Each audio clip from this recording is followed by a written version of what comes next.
hidrólisis, convierten al fármaco original en un metabolito más polar, ya sea introduciendo o desenmascarando grupos funcionales. Y estas reacciones van a estar dominadas por el sistema enzimático del citocromo P450.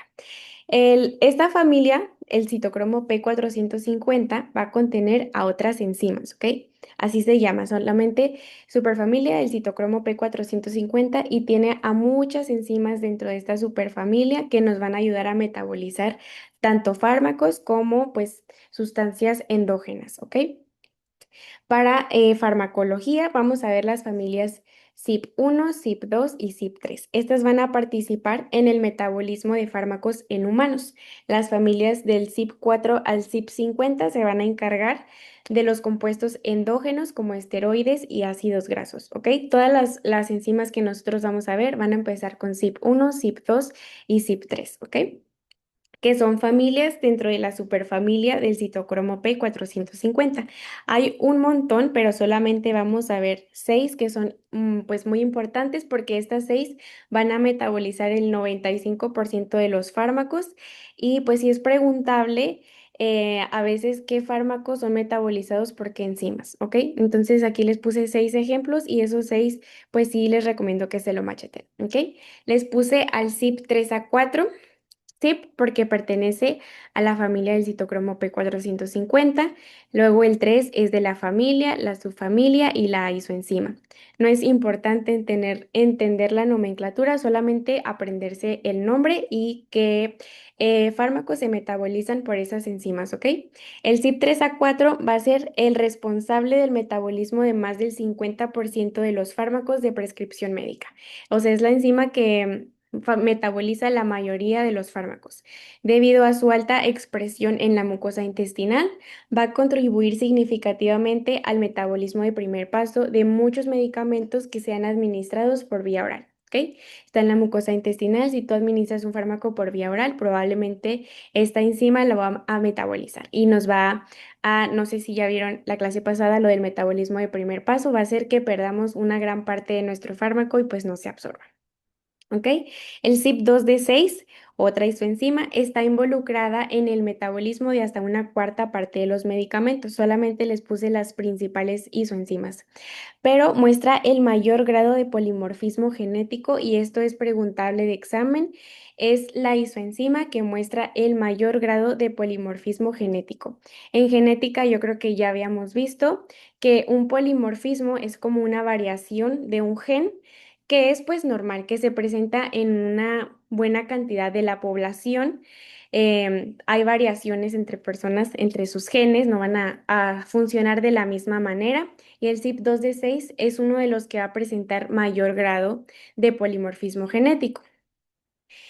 ¿Qué va a pasar con este polimorfismo? Esto va a hacer que algunas personas metabolicen más rápido ciertos fármacos y otras metabolicen más lento, ¿ok? Y el CYP2D6, uno de sus sustratos, uno de los fármacos que se metaboliza mediante esta enzima es la codeína, ¿ok? Entonces, las personas que tengan un polimorfismo en su CYP2D6 que las hagan ser metabolizadores ultra rápidos, van a metabolizar muy rápidamente la codeína.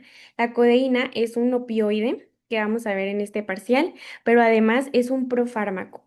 Y los profármacos ocupan metabolizarse para activarse.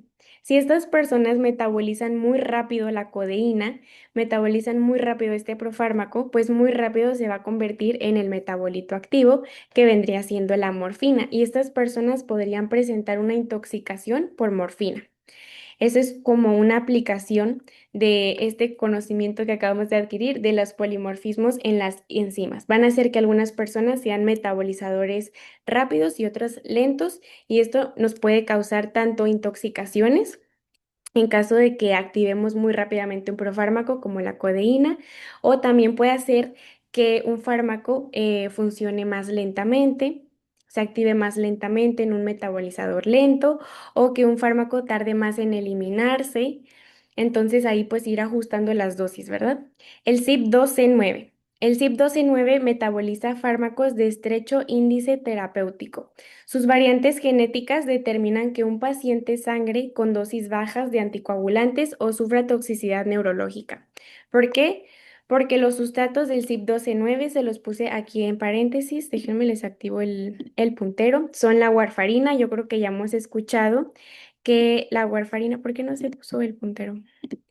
Que la warfarina es un anticoagulante que nos va a bloquear la función de nuestra enzima vitamina K epóxido reductasa.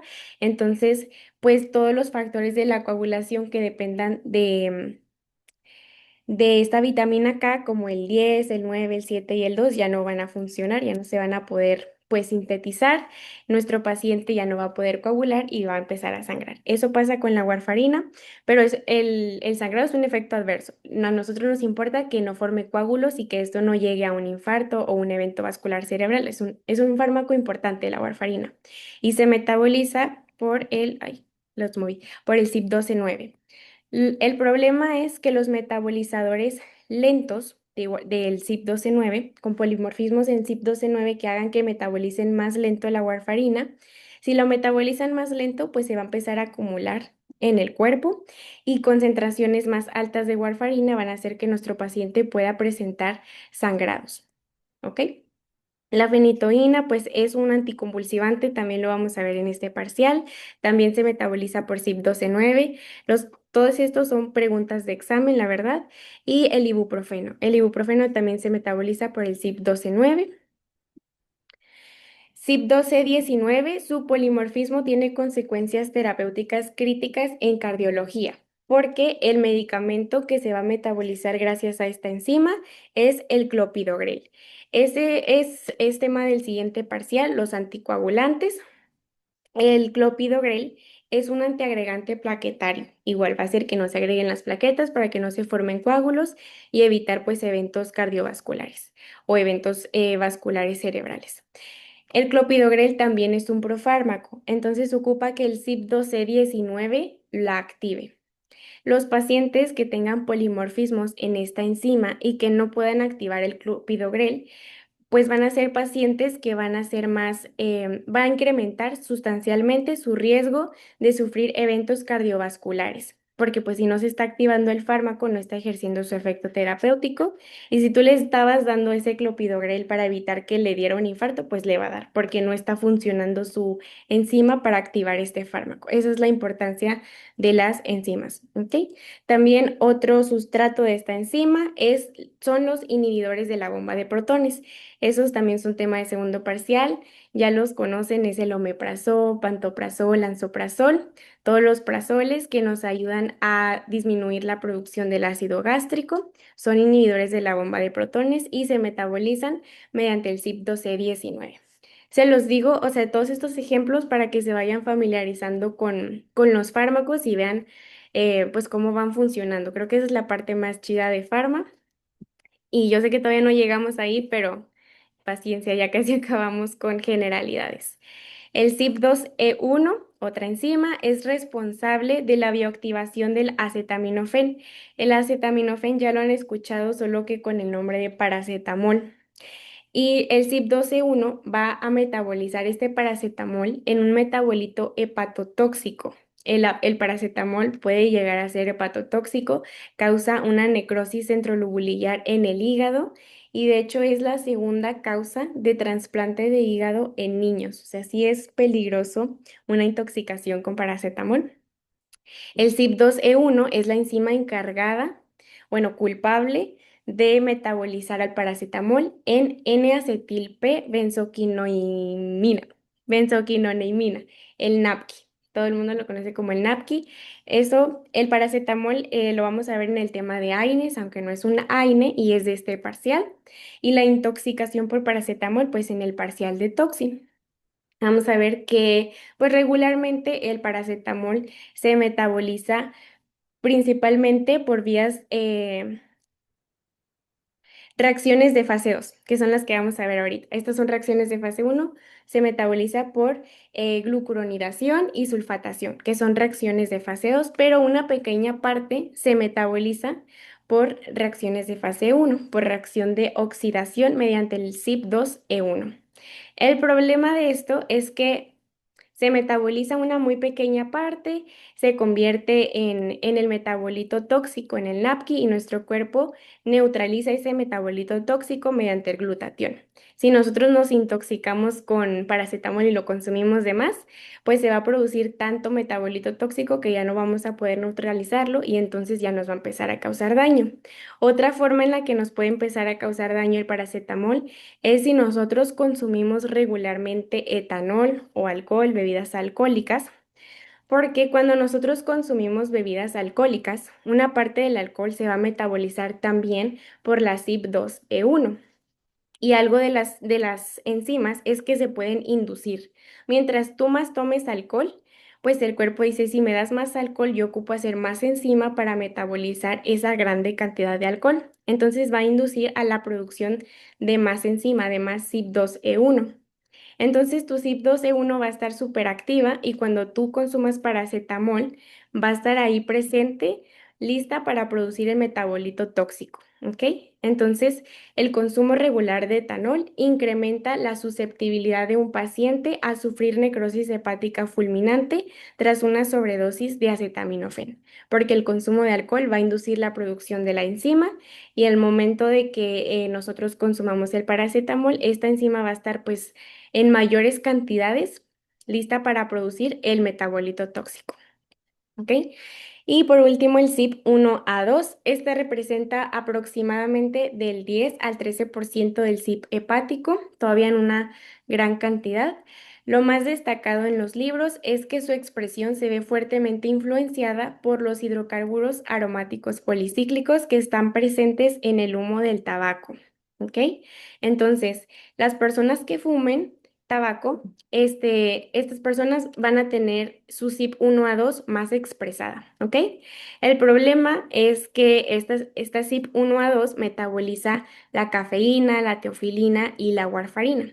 En las personas que fumen va a estar más activa su CYP1A2 y va a metabolizar más rápido estos fármacos y entonces vamos a tener que aumentar la dosis para que realmente puedan hacer su efecto terapéutico, si no se nos van a metabolizar antes de lograr el efecto. No sé por qué no se está viendo el puntero. Ahí está. Vamos con las reacciones de fase 2. Decíamos que como en nemotecnia, las reacciones de fase 1 quitan cosas, oxidan, reducen, hidrolizan. Las reacciones de fase 2 agregan cosas, ¿ok? Las reacciones de fase 2 implican una conjugación, una unión de un grupo sustituyente. Esto normalmente da lugar a compuestos inactivos y altamente polares que ya se pueden excretar fácilmente en la orina o la bilis. Las principales conjugaciones van a ser la glucuronidación, sulfatación y la conjugación con glutatión. ¿Ok? Y las enzimas que van a mediar estos procesos, pues van a estar muy sencillas. O sea, la glucuronidación está mediada por las enzimas UDP-glucuronosil transferasa, las UGTs. Esta es la vía de fase 2 más importante por la que la mayoría de los fármacos pasa, como por ejemplo el paracetamol que les decía. La sulfatación va a estar dada por las sulfotransferasas. Entonces, todo esto pues no es tan preguntable de examen, es más preguntable lo de las reacciones de fase 1. Y la conjugación por glutatión pues es vital para neutralizar metabolitos reactivos hepatotóxicos como el NAPQI, que es producido por el CYP12E1 a partir del paracetamol. ¿Ok? Y por último, de la farmacocinética, vamos a ver el proceso de excreción, que ya les decía que excreción y eliminación no es lo mismo. La eliminación es la pérdida definitiva de la actividad del fármaco del cuerpo. O sea, el fármaco no necesariamente tiene que salir del cuerpo, pero eliminación es que pierda la actividad, su actividad dentro de nuestro cuerpo, ¿ok? La eliminación de un fármaco puede ocurrir a través del metabolismo, se puede biotransformar a metabolitos inactivos, puede ocurrir por excreción del fármaco inalterado a través de los riñones o la bilis o por una combinación de ambos, del metabolismo y de la excreción. El riñón es el órgano más importante para excretar fármacos y sus metabolitos y el hígado pues es el órgano más importante para metabolizarlos. ¿Ok? La excreción es la salida física del fármaco o de sus metabolitos del cuerpo hacia el exterior. Aunque algunos fármacos volátiles se pueden excretar por los pulmones, La excreción de la mayoría de los fármacos se va a realizar a través de los riñones en la orina o por el sistema biliar hacia las heces. Para que un fármaco sea excretado eficientemente por vía renal, este debe ser hidrosoluble, o sea, debe de pasar por las reacciones de fase 1 o fase 2 para hacerlo polar y hidrosoluble, que no se reabsorba y no unirse extensamente a las proteínas plasmáticas. Nosotros no orinamos proteínas normalmente, entonces, pues un fármaco que se una mucho a proteínas, pues no se va a excretar porque si está unido a proteínas no vamos a orinar esas proteínas, ¿ok? Ahora, aclaramiento y depuración, es lo mismo. Este, esta es una medida que nos va a indicar cuánto de un fármaco estamos eliminando, ¿ok?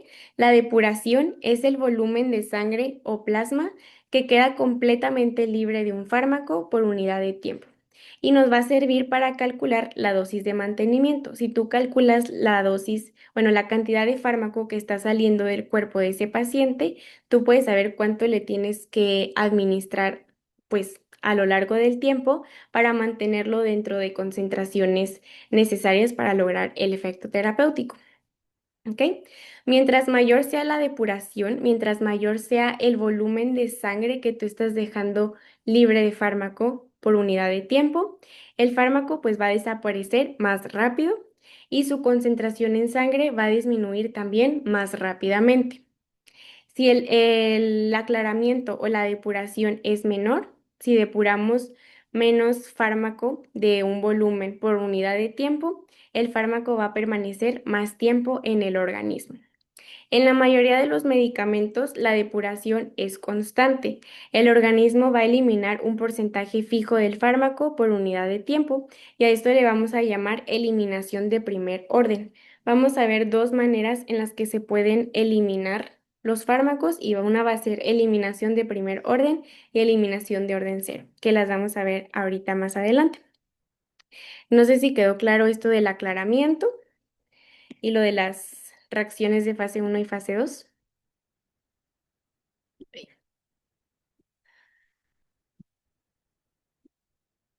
Los leo en el chat.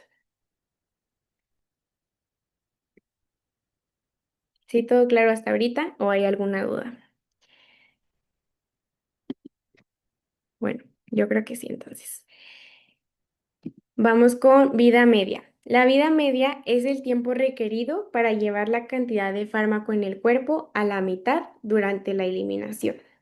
Por ejemplo, si tú administraste 500 miligramos de ibuprofeno, la vida media es cuánto tiempo va a tardar ese fármaco en llegar, en eliminarse en un 50%, en llegar a la mitad de esa concentración, o sea, 250 miligramos. Por lo general se requieren de 4 a 5 vidas medias para eliminar el 95% del fármaco. Les voy a escribir aquí para que se entienda mejor. Ay, no está rayando esto.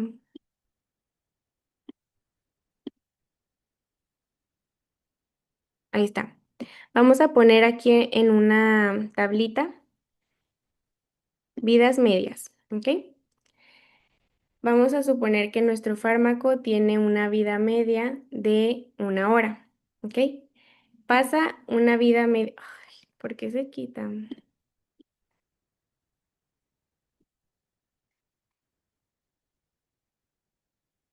Si ven lo que estoy rayando, ¿verdad?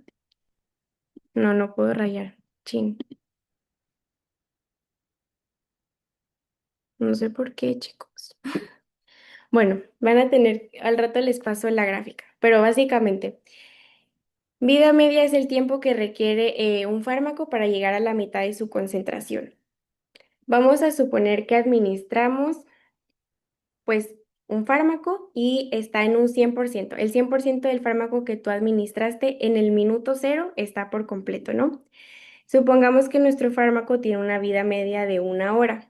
Eso significa que en 1 hora ese 100% ahora va a ser un 50%. El 50% se eliminó, el 50% sigue ahí. Otra vida media significa otra hora, porque nuestro fármaco tiene una vida media de 1 hora. En la siguiente hora se va a eliminar la mitad de ese 50%. Ahora nos va a quedar un 25% del 100% inicial que había.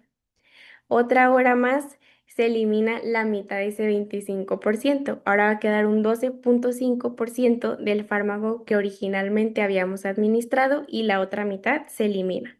No sé si se entendió el concepto de vida media. Bueno, ahí dice, en general se requieren entre 4 y 5 vidas medias. ¿Por qué? Porque administramos un 100%. Pueden hacer la división en su celular. En la primera vida media se elimina la mitad. Si lo dividimos entre dos, tenemos un 50%. Ahí llevamos una vida media. Si ese 50 lo dividimos entre dos, otra vida media, nos queda un 25%.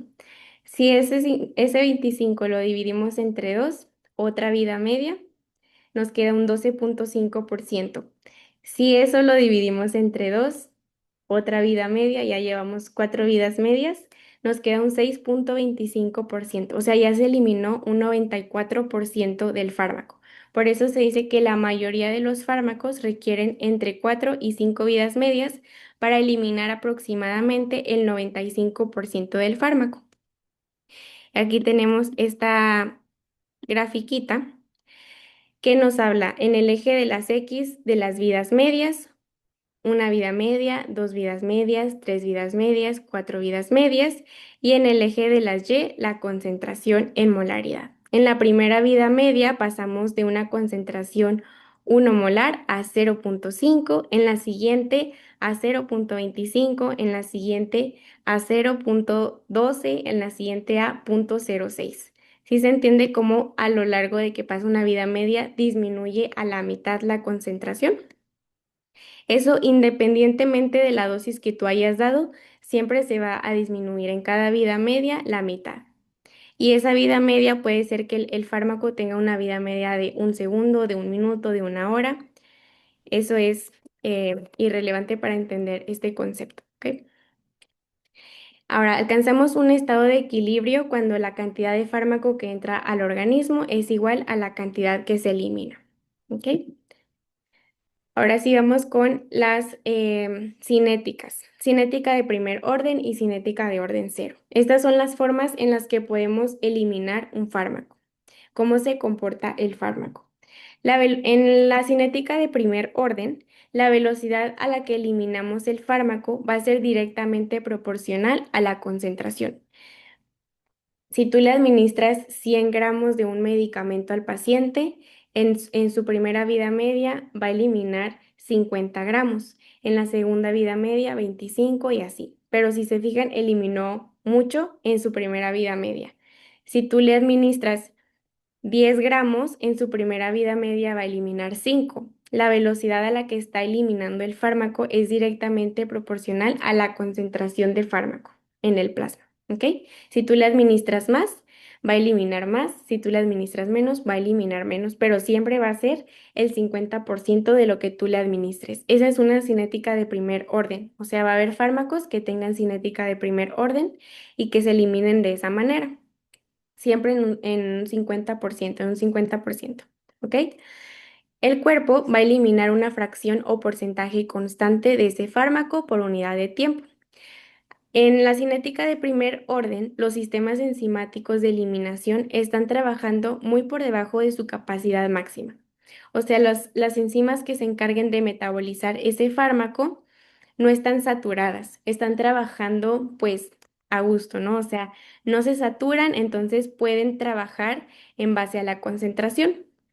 ¿Por qué en base a la concentración? Porque a mayor concentración de fármaco, pues va a haber más fármaco en contacto con esas enzimas y se va a metabolizar más. Si hubiera menos fármaco, pues va a haber menos fármaco chocando contra esas enzimas y se va a metabolizar más lentamente.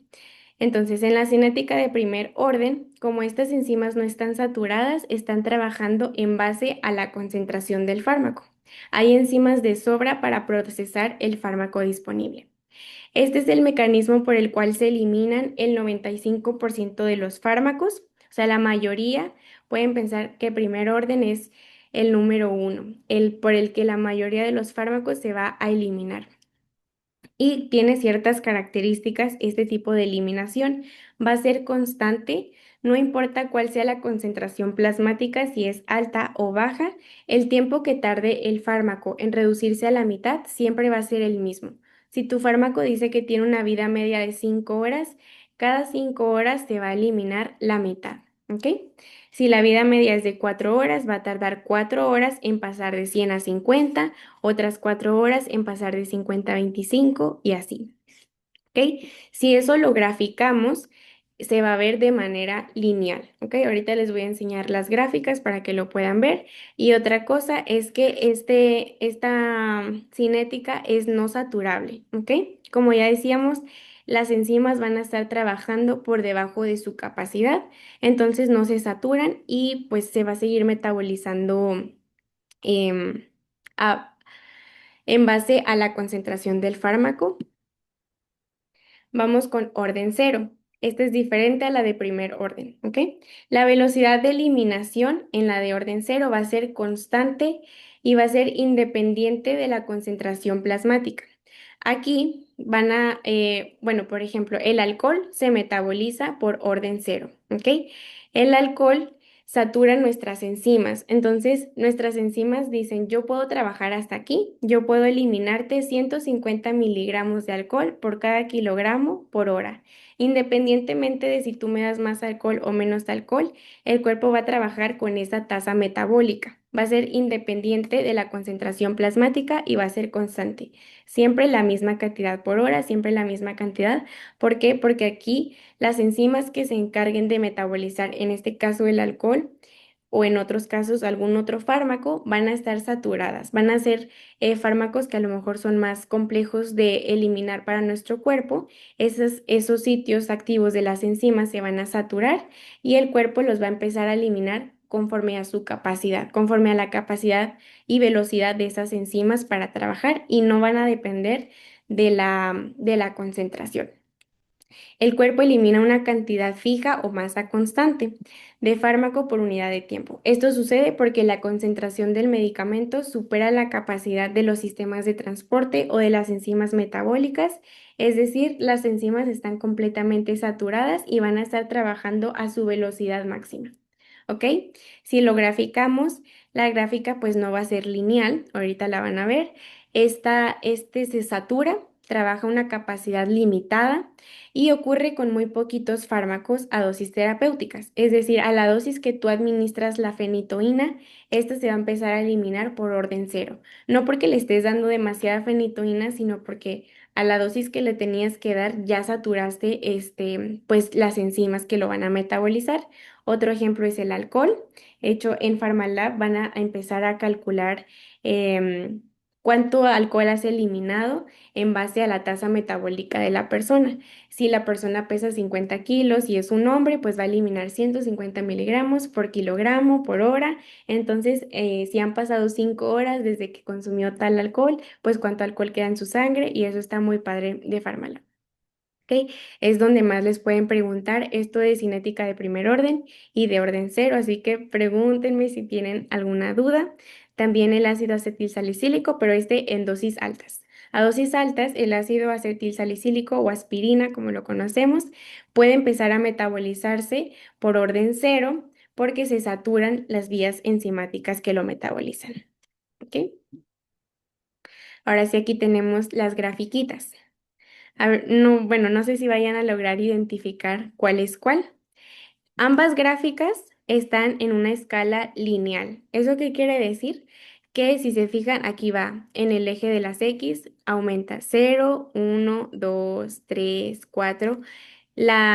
Aumenta constantemente, ¿no? El número, de uno en uno. Y en el eje de las Y, igual pasa de 0 a 50, de 50 a 100, de 100 a 150. Siempre aumenta en la misma cantidad el siguiente número, va de 50 en 50, ¿ok? Aumenta linealmente. Igual acá, va de uno en uno, de 0 a 1, a 2, a 3, a 4, y de aquí arriba en el eje de las Y va aumentando de 50 en 50, de 0 a 50, de 50 a 100, a 150, a 200. Eso quiere decir que es una escala lineal. En esta escala lineal regularmente graficamos la eliminación de un fármaco que va por primer orden, que se elimina por primer orden. Pero les pueden hacer como la trampa o el truco de graficarles aquí una cinética de orden cero. En esta gráfica de la izquierda va a estar representada la eliminación de un fármaco que se elimina por primer orden, ¿ok? Si se acuerdan, en la cinética de primer orden, cada vida media se elimina la mitad y la mitad y la mitad. Entonces, en la primera hora aquí, ay, enójalo otra vez el puntero. En la primera hora pasa de 200 nanogramos por mililitro a 100. En la siguiente hora baja a 50, la mitad. En la siguiente hora baja a 25, la mitad. En la siguiente hora baja a 12,5, la mitad. Si logran identificar cómo en esta gráfica estamos representando la cinética de primer orden, cómo con cada hora va eliminándose la mitad de la mitad de la mitad. Esta es una cinética de primer orden. Así se ve representada en una escala lineal, ¿ok? Se ve como una curva exponencial decreciente que decae rápidamente al inicio y después se va aplanando, porque después se va eliminando más lentamente el fármaco. Se va eliminando en cada hora, pasa de 25 a 12,5 a 6 no sé qué, y se va eliminando más lentamente porque depende de la concentración. ¿Se acuerdan que la velocidad de eliminación en la cinética de primer orden es directamente proporcional a la concentración? Luego tenemos esta gráfica, también en escala lineal, pero esta nos está representando una cinética de orden cero, una eliminación de orden cero, en la que decíamos que se elimina un valor constante a lo largo del tiempo, que no depende de la concentración. En la primera hora se eliminan 50 nanogramos por mililitro y pasamos de 200 a 150, de 150 a 100, de 100 a 50. Siempre se elimina la misma cantidad constante. Entonces se va a ver como una línea recta descendente. Por eso no les digo tanto que se aprendan como que, ay, la de primer orden se ve como una curva. Prefiero que entiendan por qué es que se ve como una curvita, porque ahorita van a ver cómo se ve expresada esta misma cinética, pero en una escala semilogarítmica, donde los números ya no van aumentando de uno en uno, sino que van aumentando exponencialmente. Pero ahorita lo van a ver. Sí quedó claro esta parte. Esta es la de primer orden, esta es la de orden cero. ¿Alguna duda hasta aquí?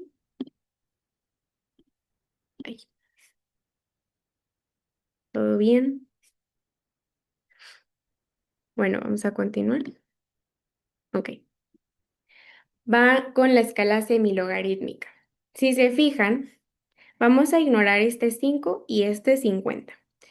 En el eje de las X es semilogarítmica porque una parte sí está aumentando lineal, el tiempo aquí está aumentando lineal, no se ve, se recortó, pero supongamos que aquí va a la hora 0, 1, 2, 3, 4 y así. Esta parte sí va lineal, pero en el eje de las de la Y, los números están aumentando de manera logarítmica. Ignoremos, les digo, ignoremos el 5 y el 50. Si se fijan, hay la misma distancia entre el 1 y el 10 que entre el 10 y el 100. Y hay más números del 10 al 100. Pero aquí no está aumentando linealmente el número, está aumentando exponencialmente, logarítmicamente. Este 1 se multiplicó por 10, este 10 se multiplicó por 10 y nos dio 100. Si siguiéramos esta gráfica hacia arriba, este 100 se multiplicaría por 10 y a la misma distancia que están estos dos y estos dos, estaría el 1000 y estaría el 10,000 y así, ¿no? Iría aumentando exponencialmente y estarían a la misma distancia los números. No sé si se entendió que esta es una escala semilogarítmica. Una parte va aumentando lineal, mientras que la otra va aumentando de manera logarítmica. ¿Ok? En una escala logarítmica se caracteriza por tener un eje con una escala aritmética o lineal. Las marcas espaciadas están de forma uniforme, va de 0 a 1, a 2, a 3 o en todo caso de 2 a 4 a 6 a 8 a 10, siempre aumentando en la misma proporción. Y el otro con escala logarítmica, marcas espaciadas proporcionalmente al logaritmo de los números. Así como este podría ser 1, 10 y 100, podría ser 1 por 5, pues 5, 5 por 5, 25, 25 por 5, la verdad ya no sé, pero así, aumentando de manera logarítmica, ¿ok? Esa es una escala semilogarítmica. Esto va a permitir visualizar fácilmente grandes diferencias de magnitud y convertir comportamientos exponenciales en líneas rectas. Si nuestro fármaco lo estamos administrando en una gran cantidad para lograr expresarlo en una gráfica y no tener del 1000 al 1, podemos expresarlo en una escala semilogarítmica que vaya 1000, 100, 10, 1 y logremos expresar esa gran cantidad, ese gran rango de concentraciones en una sola escala, ¿ok? Para eso nos sirven las escalas semilogarítmicas. Aquí tenemos las dos curvas o las dos líneas en la misma gráfica. Esta es la de orden 1. La de orden 1, la de primer orden, va a ser una línea recta descendente. Si se acuerdan, en la de primer orden, a la primera hora, se me hace que no voy a poder rayar. Ah, no, sí. Vamos a poner aquí que esta es la hora 1, 2, 3, 4. ¿Ok? Ahora sí ya el, el puntero. Bueno, no lo logro poner. En la cinética de primer orden pasaba una hora y se eliminaba la mitad, ¿se acuerdan? Entonces de 100 pasaríamos a 50 en la primera hora. En la segunda hora de 50 nos iríamos a 25, la mitad. En la tercera hora nos iríamos a 12.5, por acá. Déjenme hago la división. 12.5 entre 2. En la siguiente hora nos iríamos a 6.25. En la siguiente hora nos iríamos a 3.125. Entonces, si se fijan, se va formando una línea recta descendente, así como en una diagonal, ¿ok?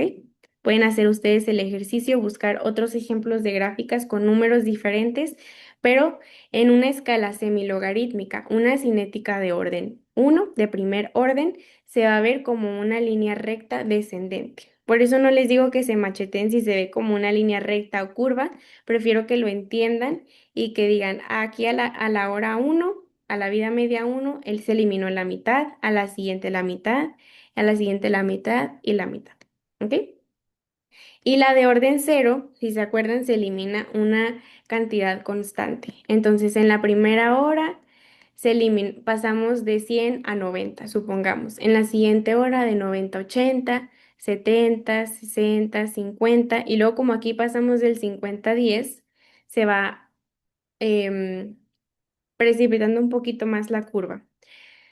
De 50 pasamos a 40, 30, 20, 10 y así.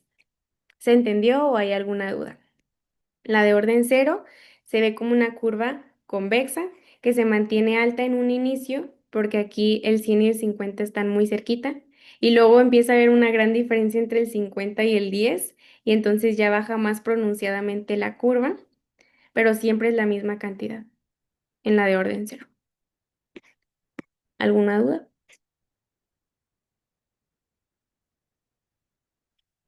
Bueno. Ahora vamos con la farmacodinámica. Ya acabamos con farmacocinética, todos los procesos por los que pasa el fármaco en nuestro cuerpo. Ahora vamos a estudiar la farmacodinámica. La farmacodinámica es el estudio de las acciones bioquímicas, celulares y fisiológicas de los fármacos, incluidos los mecanismos moleculares por los cuales se realizan estas acciones. Básicamente es el mecanismo de acción de los fármacos. Déjenme borro estas rayitas. Ahí está. Los objetivos farmacológicos incluyen receptores para factores endocrinos y parácrinos O sea, básicamente lo que pueden hacer los fármacos es unirse a receptores para factores endocrinos y parácrinos, unirse a enzimas, unirse a conductos iónicos activados por voltaje, transportadores de membrana, estructuras relevantes para la viabilidad y replicación celulares. Esto lo vamos a ver en el tema de antibióticos, que se unan a la pared celular, a los ribosomas de un virus para inhibir su replicación. Eso se refiere con que se pueden unir a estructuras relevantes para la viabilidad y replicación celulares, sobre todo para patógenos. Y los objetivos farmacológicos, o sea, el objetivo del fármaco, puede localizarse en cualquier parte sobre o dentro de una célula, incluidos la membrana de la superficie celular, el citosol, o sea, el citoplasma, y el núcleo o por completo en el compartimento extracelular. Y casi siempre alteran el ritmo o la magnitud de procesos celulares o fisiológicos intrínsecos, o sea, no se inventan nuevos procesos, pueden acelerarlos o bloquearlos o alterarlos, pero son procesos fisiológicos que, pues, intrínsecos, que naturalmente sucederían. No crean fenómenos biológicos nuevos. No se mueve la presentación. Ahí está. Tipos de fármacos según su actividad intrínseca.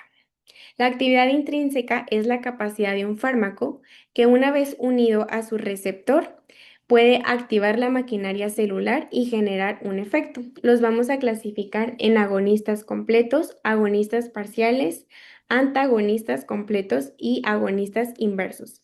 O sea, el fármaco se va a unir a un receptor y puede ser un agonista completo. Se une al receptor y produce la respuesta biológica máxima. ¿Ok? Un agonista, por ejemplo, la adrenalina. La adrenalina se va a unir a receptores ya sea alfa o beta, regularmente pues a los beta tiene más afinidad. Entonces, si nosotros administramos adrenalina, se va a comportar como nuestra adrenalina endógena, se va a unir al receptor y va a actuar como un agonista, va a actuar en favor de ese receptor y va a actuar completamente, o sea, en su capacidad máxima. Un agonista parcial se une al receptor pero incluso a concentraciones saturantes, o sea, aunque tú aumentes la dosis de ese fármaco, no va a lograr producir el efecto máximo de un agonista completo. Ahora, en presencia de un agonista completo, el agonista parcial va a actuar como un antagonista competitivo. ¿Por qué? Porque si un agonista completo se une al receptor y produce una respuesta biológica máxima, si tú lo combinas con un agonista parcial, le va a empezar a estorbar. En vez de que todos los receptores todos los fármacos estén unidos a un receptor y hagan el 100% de la actividad, a algunos se les va a unir este agonista parcial que logra el 50% de la actividad de ese receptor y le va a empezar a estorbar al agonista completo y va a comportarse como un antagonista competitivo porque ambos se van a querer unir, van a empezar a competir y pues si lo mezclas con un agonista parcial, pues le va a empezar a estorbar en su trabajo. Van a competir por el sitio de unión, pero van a generar menos efecto que si solamente administraras el agonista completo. Por ejemplo, la buprenorfina, que es otro opioide que lo vamos a ver. Este, que es un opioide y aún así se da en el tratamiento para destetar a un paciente que pues es drogadicto, que se droga con opioides porque se une a los mismos receptores que los opioides que el paciente está consumiendo, pero tiene un efecto parcial, un efecto menor a los opioides que él está consumiendo. Entonces sirve para ir destetando al paciente lentamente, que empiece a competir con los opioides que tiene en su cuerpo, pero que se produzca un efecto menor. Ahora, un antagonista completo. Este se va a unir al receptor, pero no va a producir ninguna respuesta biológica, básicamente como si solamente lo tapara. ¿Ok? Su único efecto es bloquear o interferir con la unión de los agonistas, como la naloxona. La naloxona a lo mejor lo han visto en películas que se les da a los pacientes que están drogados para despertarlos porque va a bloquear los receptores a los que se unen los opioides. Lo vamos a ver también en este parcial. Y el agonista inverso. El agonista inverso sí va a generar un efecto. Se va a unir a los receptores que tienen una actividad constitutiva, que regularmente están encendidos de forma basal y tienen, pues sí, están encendidos de forma basal y mantienen un efecto, ¿no? Sin necesidad de un ligando, que se activan solitos. Y este agonista inverso se les va a unir y va a apagar esa actividad. Va a reducir su actividad basal por debajo de cero, apagándolos por completo. Por ejemplo, los antihistamínicos. Y aquí tenemos esta representación en números. El agonista completo es igual a 1, ejerce su efecto completamente. El agonista parcial es mayor a 0, ejerce cierto efecto, pero es menor a 1, no es el efecto completo. El antagonista completo no tiene ningún efecto, simplemente bloquea el receptor. Y el agonista inverso es igual bueno, es menor a 0, ¿ok? Va a ejercer un efecto inverso. Va a apagar el switch de ese receptor, que regularmente mantendría una actividad basal, ¿ok? Y aquí los organizamos: agonista inverso, antagonista completo, agonista parcial y agonista completo.